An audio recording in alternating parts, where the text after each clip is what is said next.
Welcome back to part 2 of Standard 4D. In this presentation, we'll continue trying to describe this thing called the Columbian Exchange, including its impact on native populations.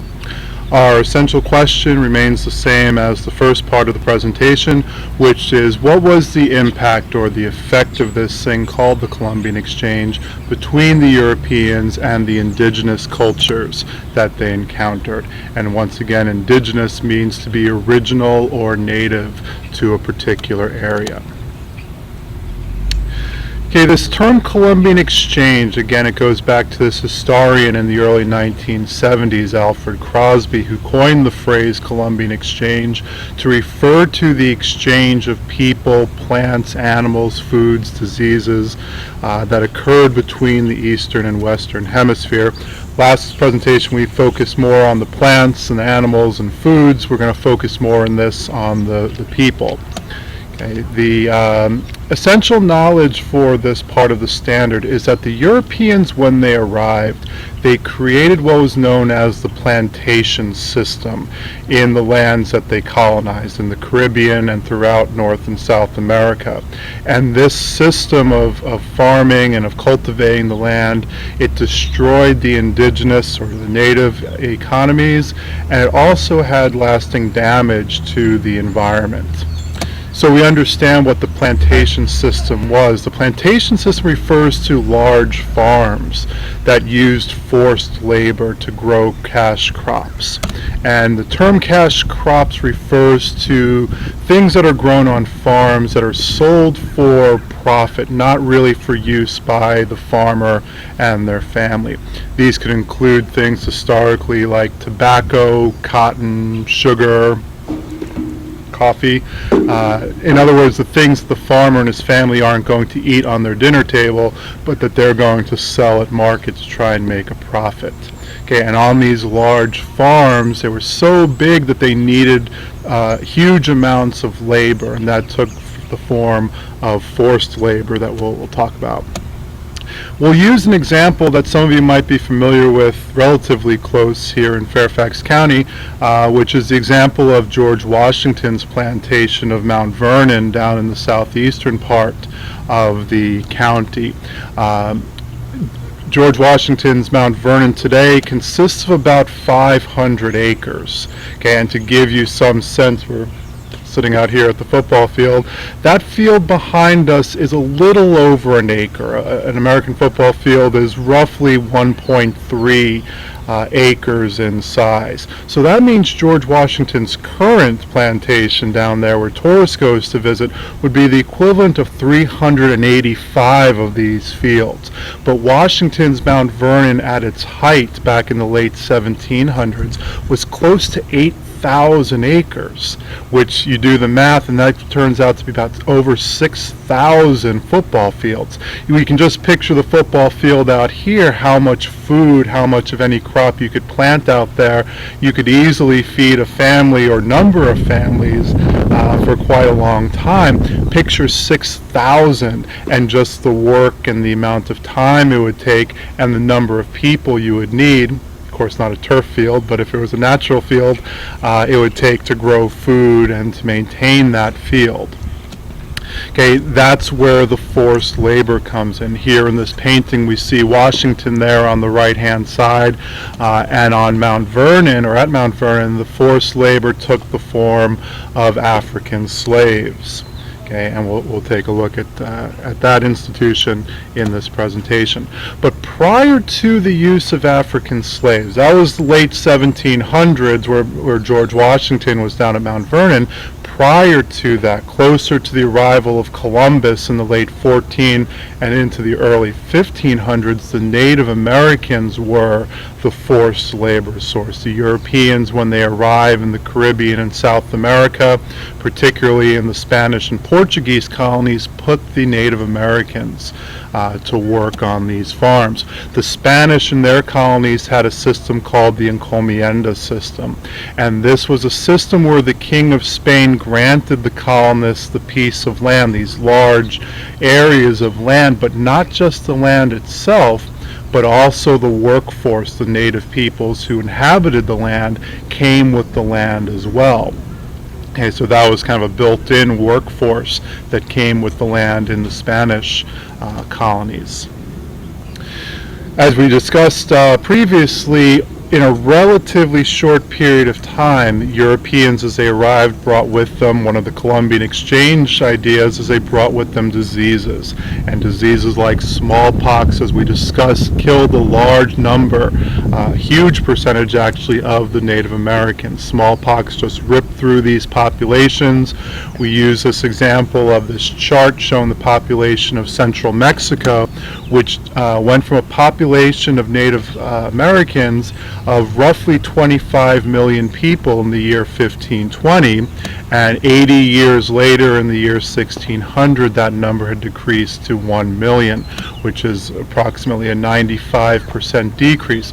That, from the Spanish and the European point of view, was a huge reduction in their workforce. The encomienda system breaks down without the native peoples to work the land. Another historian named Elsa Malvida has put together a chart here kind of combining that population loss with research into the diseases. And we can see smallpox was the main one, okay, but we can see here it's other diseases as well. We see things like the plague brought over from the Eastern Hemisphere, the hantavirus, which is a rat-borne disease. We see influenza or the flu, and even measles. These are all European or Eastern Hemisphere diseases which are brought over to the Western Hemisphere, and the Native Americans not having any natural immunity or acquired immunity to these diseases, it just rips through their population in about a century. Okay, faced with this shortage of labor, now Europeans in the Americas, they turn to Africa, okay, and Africa becomes the source of labor to grow these cash crops in the Americas. Okay, there weren't enough Europeans. We're looking at this strictly as an economic decision. There's no moral justification for it, but from an economic standpoint, these Europeans make the decision to start bringing over slaves from Africa to do the heavy burden and do the heavy work involved in growing these cash crops. We see here on this map the export of Africans from Africa, and unfortunately we are in the standard referring to people as products. Okay, the slaves were a trade product in this economic system, and we see them brought across the Atlantic Ocean to places like Brazil and the Caribbean islands largely. Those are the two major destinations for the slaves in the Western Hemisphere. Okay, so roughly estimates put it anywhere from 10 to 15 million people from Africa are literally kidnapped, forced onto ships, and sent across the Atlantic Ocean to work as forced labor in the Americas during this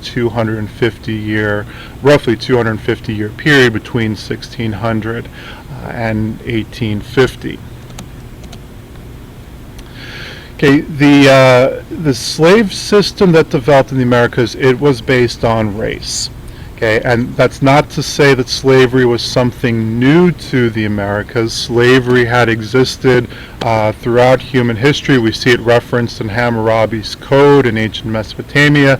The Egyptians had slaves, the ancient Greeks and Romans. We can even look at European feudalism as possibly a form of slavery. Even the Native Americans themselves, some Native American groups like the Aztecs had slaves.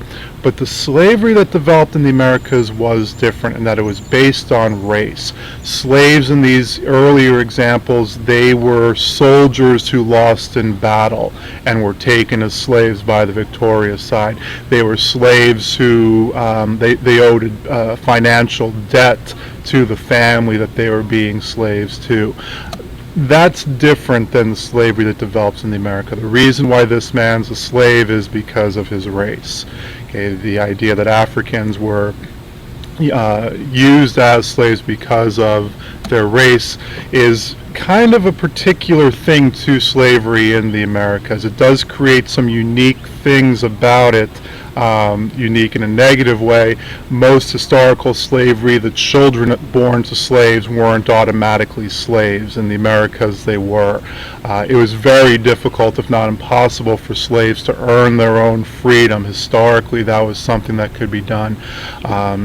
The laws against educating slaves in the Western Hemisphere, those kinds of things are fairly particular to the slavery that develops in the Americas. Here we see another bit of historiography. A professor named John Henrik Clarke says, nowhere in the annals and the stories of history has a people experienced such a long and traumatic, such a long and scarring ordeal as Africans during the Atlantic slave trade. And you look at that photograph, kind of a famous or sadly famous photo of a slave's back and the damage done from repeated whippings. Clarke has a fairly strong case in terms of the length of time, over 200 years, that Africans were used as slaves.